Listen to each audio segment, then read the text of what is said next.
integral minus infinity to plus infinity mod f of x dx converges. Assume that modulus of the function is a convergent. That means it is going to have a finite number of values. That is the meaning of that convergence means. Now assuming that the limit as l tends to infinity, okay, then automatically 2 exists.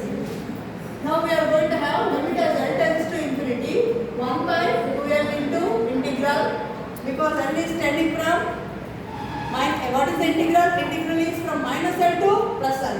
When l tends to infinity, the limits vary from now minus infinity to plus infinity f of t dt, and this value, entire value, because as l tends to infinity, 1 by infinity means this whole value becomes 0, because 1 by 2l into integral minus infinity to plus infinity f of t dt, modulus of this is less than or equal to 1 by 2l into integral minus infinity to plus infinity mod f of t dt, and this value, just now I told, it is a convergence function, then automatically this value is finite.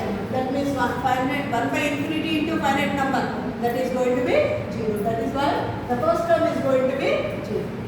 Now I am going to take another value, that is pi by l, that is the periodicity, pi by l, that I am going to take change in the periodicity. Delta p I am going to write delta p. Then the second term of the second equation, then it takes the form 1 by l into summation n running from 1 to infinity integral minus l to l f of t into what is there, cos n pi by l into t minus x.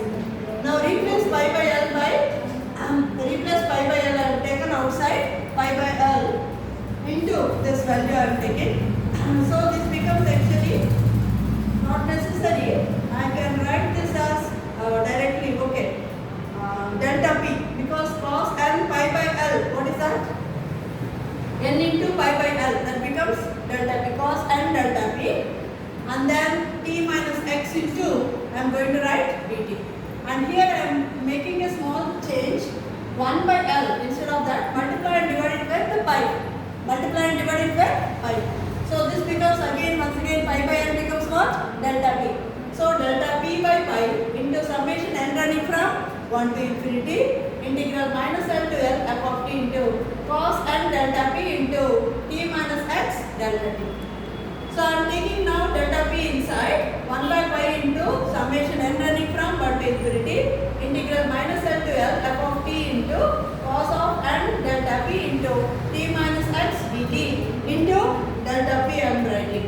Okay, as l tends to infinity, delta p, we have seen delta p becomes what? 1 by infinity means delta p becomes 0. So this 3 takes the form 1 by pi into integral 0 to infinity. Now the summation integral varies from where to where? Minus infinity to plus infinity, because n is tending to infinity. So minus infinity to plus infinity f of t into, and this summation, and I have written this summation is going to be the integral, because we have seen in the that is of course in the 5th unit we are going to learn, this is nothing but the integral is nothing but, it is nothing but the summation of all small steps. Okay, we can write this. Okay, so each step value is nothing but, so phi and delta p into this value is delta p, and this area, this small area is, this value is nothing but, now we get phi of n delta p into delta p. So when we add all such values, this gives the whole integral 0 to infinity phi of p, we can write. This is the function phi of p I can write, and we can see that it varies from, actually from 0 to infinity. So we can write this from here, 0 to infinity we can take. So this is 0 to infinity. So this is going to be the area. So that is why ఈ summation మనము integral రూపంలో వ్యక్తపరచవచ్చండి. ఇక్కడ ఒక summation ఉంది, ఆ summation కాస్త ఏంగా మారిపోతుంది, it is going to be transform as an integral 0 to infinity. So integral 0 to infinity, and minus l లో l కూడా it is going to change minus infinity to plus infinity f of t into cos of p into t minus x into dt into delta. Thus as l tends to infinity, 2 takes the form, directly we are going to write f of x, because the first term 0, second term has changed to this form, 1 by pi into integral 0 to infinity